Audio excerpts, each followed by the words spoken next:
And we are live. Hello, everyone. Welcome. My name is Britt, and I'm the marketing manager at Infineon Technologies. We're very excited that you're here for a new season of Talk to an Expert. We're going live every last Thursday of each calendar month. In case you miss any of them, they're on Spotify, YouTube, and on our website.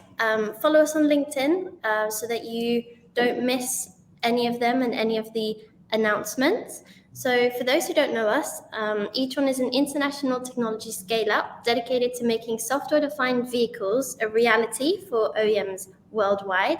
Our house rules, if you're new, whenever you would like to ask a question, please put them in the chat and our expert will answer them at the very end. So today is a special edition as we are joined by Mahmoud Ismail, Global Application Director for Automotive Energy Management at Infineon Technologies. Welcome, Mahmoud. Thank you for being here. Could you please introduce yourself to everyone? Yes, thank you for hosting me. So, my name is Mahmoud. I'm the Global Application Director for Automotive Energy Management, and I come from Infineon. For those of you who might not know who Infineon is, we are the German semiconductor manufacturer. However, we are super international. We have more than 56 R&D offices all over the world. We have more than 20 manufacturing offices. You can see here on the map, we have more than 50,000 employees. They are spread all over the world. And what is mostly exciting that we have very wide spectrum of markets that we address, and our main target is digitalization and decarbonization. And luckily, we are the number one in the automotive industry and the number one in power electronics. Which is a great thing because for every percentage that we can optimize our power electronics, we have a very large impact on the world energy consumption. And today I'm happy to bring with me one of the applications that I direct, which is the battery management systems. And there we cover everything from 12 volt all the way till the 1200 volts. So basically everywhere you can have a battery in the car, we have the products for that and the support to our customers. Cool. Thank you. Well, let's dive straight in. Could you please tell me what is automotive energy management so people kind of know what you do? Yeah.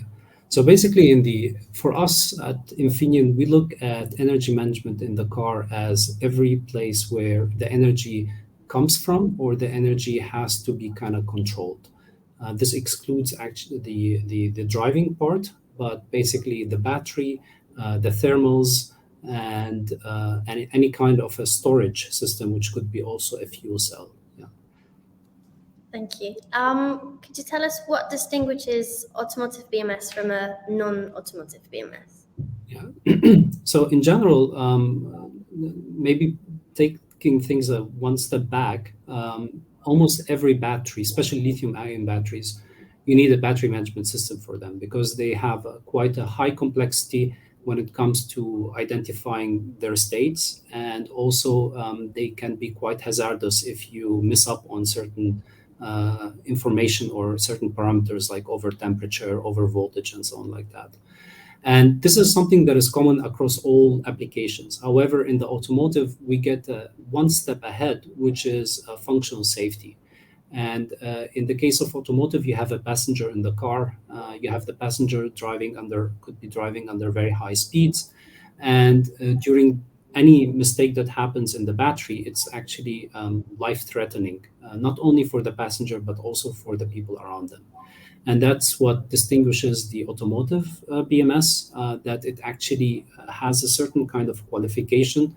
For example, on the high voltage batteries, we usually see an ASIL D, a delta, which is a very high level of functional safety qualification or automotive safety qualification.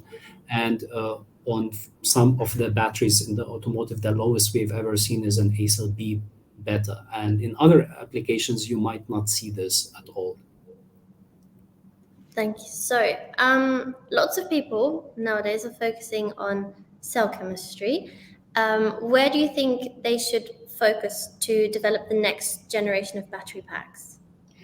Yeah, so definitely cell chemistry is, let's say it's the noisiest thing today happening, and it's intuitively something completely normal to do, because if you look today into the car battery, especially on the electric vehicles, the main propulsion battery, you're talking about roughly 40% of the car cost is just the cells. So of course everyone's going to address that big elephant in the room, and they're going to look into how can I reduce the cost of that thing in order to maybe even increase the range, or make the electric vehicles even more affordable than internal combustion engines and so on.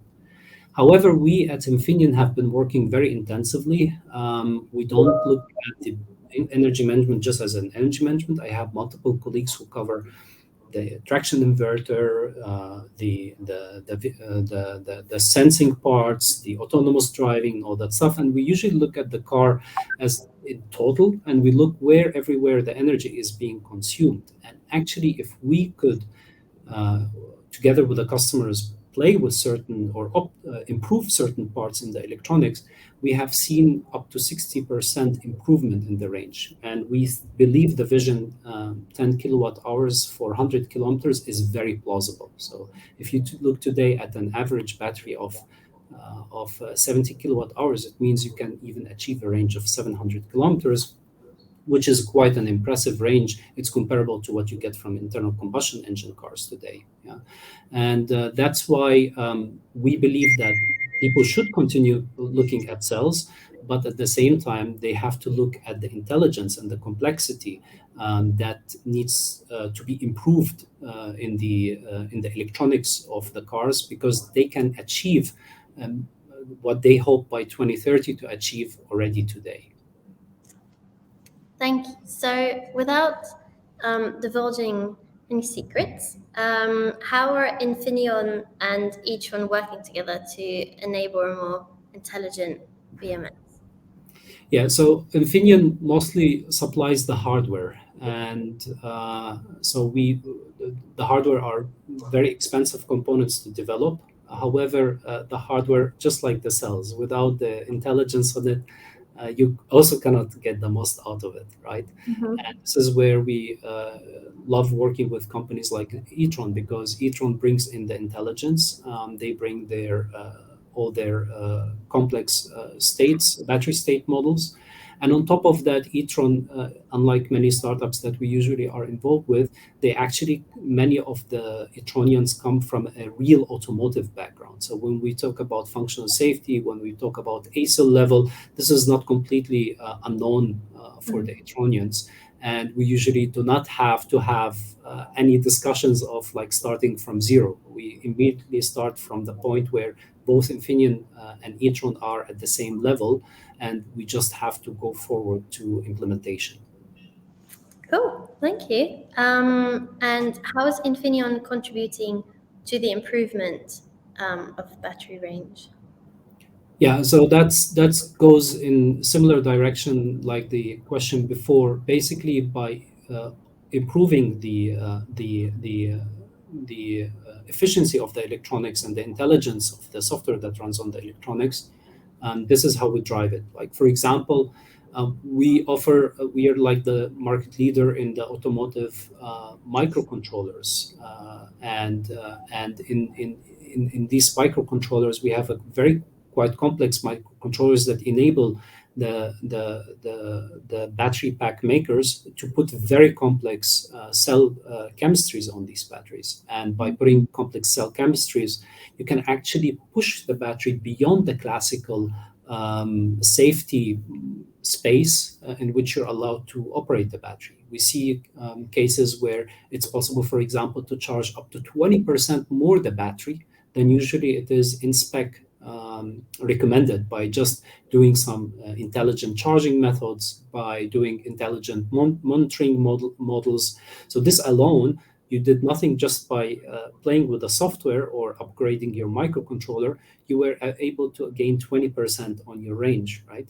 The same thing if we look into the inverter and a smart way of doing recuperation, where we We have cases where we can even show that you can almost eliminate the brakes and drive purely on recuperation. You can gain also again another 20%. So these alone together can give you roughly 40 to 45% improvement in the range by just using the right type of electronics and enabling the customers, because we have this advanced electronics, enabling the customers to not be limited with the creativity, because if they have like too complex models, sometimes you cannot have enough computing power on your microcontrollers, or you don't have the sensors that are able to give you the right parameters. This where we eliminate this obstacle from our partners and customers, and we allow them to unleash all their potential that they like to. And with that, we improve the range of the cars. Cool. Thank you so much for answering all my questions. Um, For everyone who's attending, if you have a question in mind that you haven't asked yet, please put it in the chat. Mahmoud's very excited to answer all of them. So, we've asked some Etronians to kind of get the conversation, like the questions going. So, Satan is asking, battery materials crunch is becoming a challenge and making batteries more expensive. Can the BMS help? The short answer is yes. So materials is an extremely hot topic, especially when it comes to critical materials, like for example, like cobalt or nickel, that are not so much available and they are limited to a certain set of countries. Where some of the excavation, for example, processes might be questionable. And that's why there usually are two strategies to go about this. The OEMs can either look into the next generation of cells and they sell, I bring back all the batteries that I put in the market. I'll bring them back, I will shred them, I will recycle them, and I will take out the raw materials and produce new batteries. In this case, they are very also still dependent on hoping that the materials that are in the previous generation of the batteries is the same that you need in the next generation of the batteries. Or there is another method where the OEMs can take out the batteries and they can reuse them into the second and even third life. And we've seen also certain studies where they show if you do intelligent charging and discharging, for example, you can actually have a battery that can live up to 1 million miles. So it can outlive us as humans. It can live 100 years, and you just keep on reusing it. So you produce one time this battery, you take it out, bring back the car, take it out, and upgrade your electronics, and then put it back into the field. And this is only possible when you have very smart electronics and very advanced electronics that allows you to always properly trace the battery, reliably trace or monitor the battery, and reliably model the battery. Well, Satan, I hope that answered your question. Um, Amadeo is asking, are BMS benefits battery slash chemistry dependent, or can we assume they are applicable to most existing technologies as well as those that might come in the near future? No, they are definitely chemistry dependent. At least you need the chemical model. You need to understand what's happening in your cell. And this is actually the biggest challenge with bringing new cells into the market. Until you characterize them, until you learn actually how they behave, until you discover all the surprises that they could come with, it could take a long learning time. So, with the chemistries that we already have today, we have built so much learning. That's where, for example, the electronics suddenly comes in to do the next level. The next job is that, okay, now the chemists have put a lot of effort. They brought the batteries, they have accumulated, I don't know, 5, 6 years of experience on that. And now the job of the electronics to make sure that whatever that learning has been done, it can be deployed into them so that you can actually manage the battery the best. So I would say it's very chemistry dependent, and it's also very dependent on the speed and learning curve of how we understand what's happening with these chemistries. Mhm. Thank you. Someone else is asking, what's your opinion on WBMS? Is that a gimmick? About wireless BMS, yeah. No, it's definitely not a gimmick. 2 years ago, I would have told you I think it's a gimmick. No, it's definitely not a gimmick. So, wireless BMS brings a lot of advantages to the table. It's not for everyone. It is only for, in my personal opinion, a certain set of customers. To be more accurate, it's for those who want to do something we call cell to module type of topology. Basically, you have different types of pack topologies. You have the classical one, which is called cell to module. And then when you start integrating more and more, you go into direction what's called cell to pack, where you have your pack is almost purely cells. And then you have the so-called cell to chassis, where basically your pack somehow, your cells are somehow integrated inside your chassis. And in the cell to module topology, there's multiple advantages. First of all, it's quite easy to produce, it's quite easy to manufacture, and it's even more easy to manage as an afterlife. So this disassembly of it is quite cheap. However, the problem with the cell to module, because you always are building modules and then you're trying to put these modules in a pack and then a pack into a car, you keep on losing density. And you lose a lot of this density, especially for the communication wiring. And one of the reasons for that is because the people who have to install these communication wires, they usually wear quite thick gloves and they have to fit their hands between these modules to install everything. And in case of the wireless BMS, what we usually see is that you can shrink these gaps between the wireless between the modules, and you can automate the assembly of the pack and eliminate completely the human hand into it. The installers usually of these packs are not your standard, any kind of installer can do that. These are high voltage installers. These are expensive type of installers, and they also are exposed to a hazardous type of installation. And in this case, we can remove the human from the factory because these connectors need to be installed by hand. They are quite difficult to be installed by robots. And you can completely robotize that. And you, as such, gain speed in the production. You gain higher reliability because when people click with their hands, they can break the electronics without noticing it. And you also gain space inside your pack for the cells to increase the pack density, energy and power density. Cool, thank you. For everyone just listening, we have one more question. So if you have a question in mind, please put it now, because otherwise this will be the last question that's going to be answered today. How does Infineon's BMS compare to NXP, TI, etc.? I'm not allowed to talk about competitors, at least not in bad.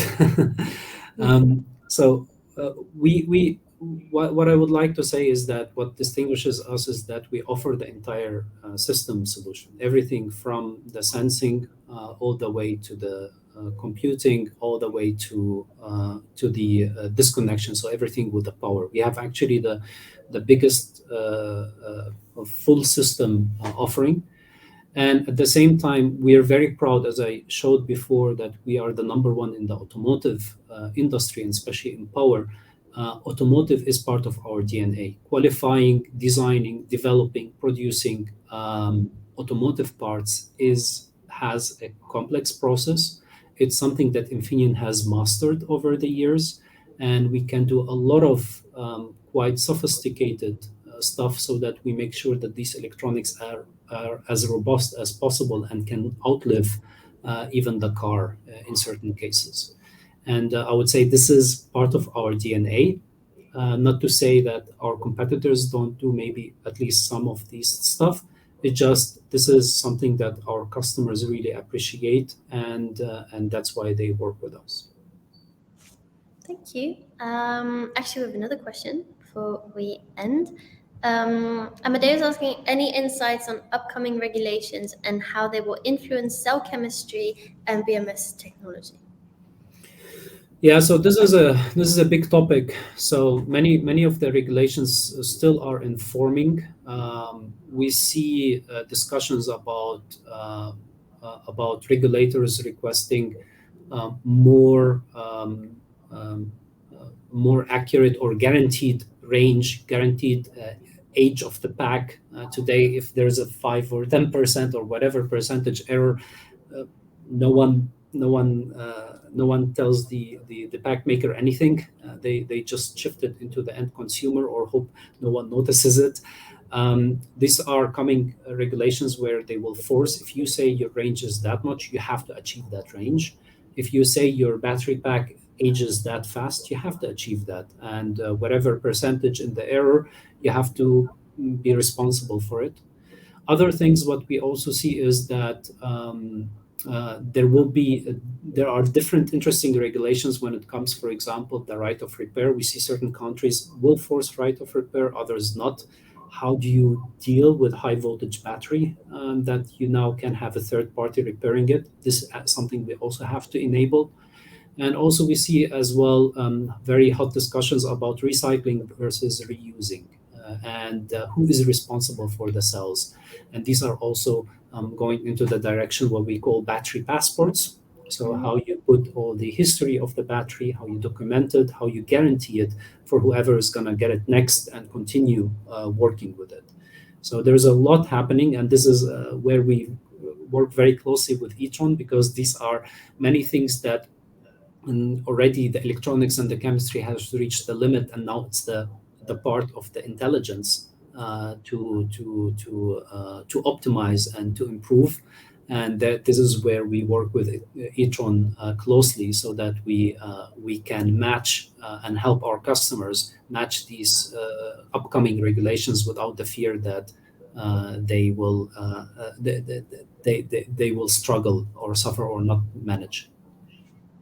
Thank you. Nitin is asking views on thermal runaway strategies. Yeah.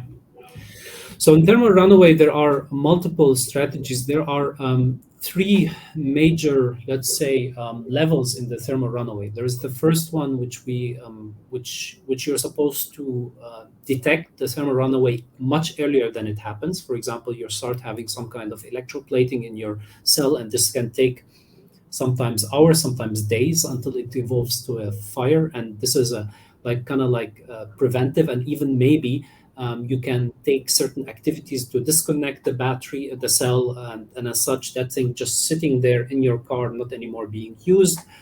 So this is like completely preventing the thermal runaway. There is another type of activities which is detecting the thermal runaway. So you need to make sure if it happens that you manage to detect it on time.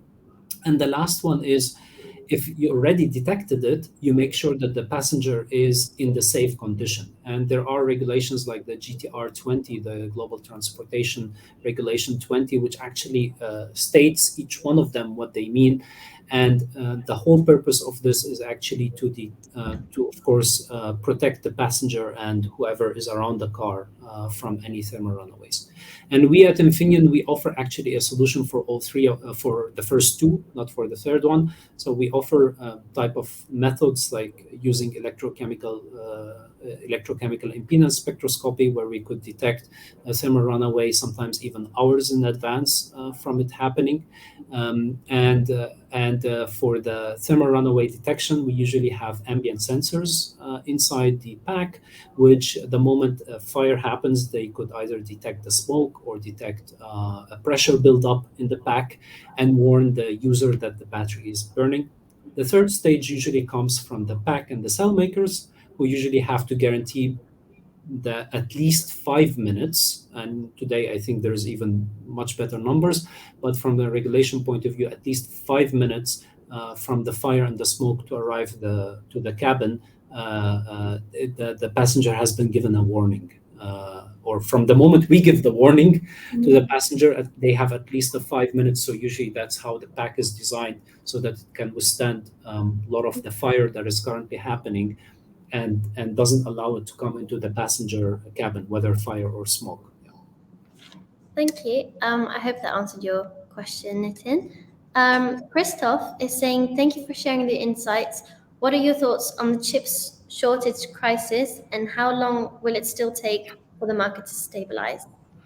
Yeah, unfortunately, I cannot really tell. I've given a talk why this happens, but I cannot unfortunately tell when it stops. The difficulty with semiconductor, and this is something that I notice even sometimes our internal people don't really know how it works. Semiconductor is not like an assembly line where you bring the wafer from one point in and it comes from the other point out and it goes through process A, B, C, D, E, F, G. You usually have around, I don't know, less than a dozen processes inside your fab. And these machines, you can bounce across them up to 1,000 times. So let's say you send your wafer to machine A to get us finish a certain process. Once it's done, it goes to machine B. While machine A is free, you're trying to stuff another product in there. And someone like Infineon, who has I don't know how many thousand products, you have all the time trying to allocate between these 12 processes, trying to fit this product or that product in. So the moment the market stops ordering, what usually happens is that now you have free machines. And the biggest expense in semiconductor production is to keep the clean room clean. We're talking about a room that has less than one particle in a cubic meter, which is like incredibly clean, right? Mhm. And particle of dust or dirt. And as such, what you do is that you do your best to try to fill up again all these machines. And when customers come back and they say, now I want to order, well, we have to find a way how to stuff again all these products between these processes without interrupting other processes. So this takes time. It's an incredibly complex problem. It's an incredibly every time is the same. We have very innovative group called Supply Chain Innovation. They call this event bullwhip event. So because of the instability in it, and I've spoken with people who've been now in the company for more than 40 years. They say every time people are going to say it's different, every time it's the same. So it's an extremely complex. The way we try to solve this is we're trying today to talk to our customers and to convince them that no matter what happens, they need to continue with their proceed with their orders. And it's customers are starting to understand this, and customers starting, especially in automotive, which is historically a just-in-time type of business. You don't take any stock. Customers are starting to understand why semiconductor is so complex, and this will take a little time to stabilize, and hopefully we will continue in a new type of norm where customers understand the complexity and appreciate the complexity of the semiconductors, and in the future they do not repeat the mistake that happened during COVID. Cool. Thank you. Well, those are all the questions that people have asked. Thank you very much for your time today. It was a lovely talk. I hope it helped everyone who joined. And thank you. Have a lovely day, everyone. And I hope to see you in the next one. Yes, Bye. thank you very much. Have a Thank great day. you.